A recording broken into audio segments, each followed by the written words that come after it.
Il a besoin de marcher à pas vifs dans Paris, Jean-Charles Marchiani, d'embrasser du regard les grands espaces de son quartier, celui des Invalides, de gonfler ses poumons de cet air frappé de Mars, même s'il ne porte pas le parfum familier des chênes verts de son village de Mazola, dans le Beausiu, là où bat le cœur de la Corse profonde.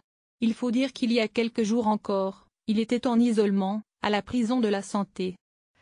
Celui qui est surtout connu pour avoir arraché des otages de leur geôle est resté enfermé pendant 8 mois.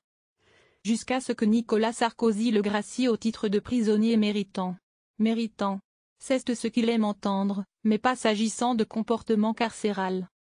Méritant, parce que comme chef des services secrets, il a libéré des otages au Liban, des pilotes en Bosnie, et que l'ancien étudiant du petit séminaire d'Ajaccio a tout fait pour libérer en Algérie les moines trappistes du monastère de Tibérine.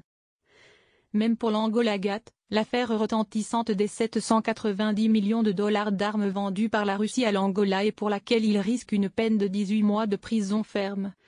Il a reçu le soutien de Boutros Ghali qui a confirmé noir sur blanc qu'il avait agi sur ordre de mission officielle des Nations Unies. Méritant certes, mais aussi très controversé pour avoir financé ses missions à l'étranger avec des fonds privés.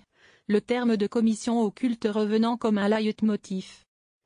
Alors, celui qui a été de longues années le conseiller avisé de l'industriel Thomson pour le Moyen-Orient, que les grandes universités sollicitent, comme celle du Québec et de Chicago, pour tenir des conférences, fréquente actuellement davantage les prétoires que les couloirs discrets du pouvoir.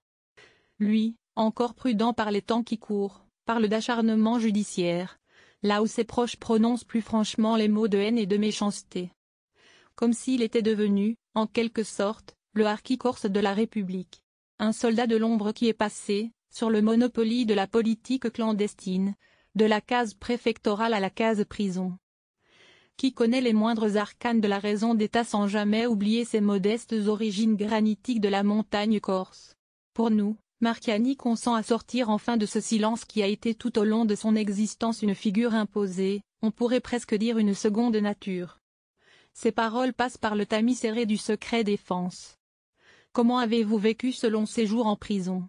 Au plan matériel, plutôt bien dans le quartier VIP de la Santé.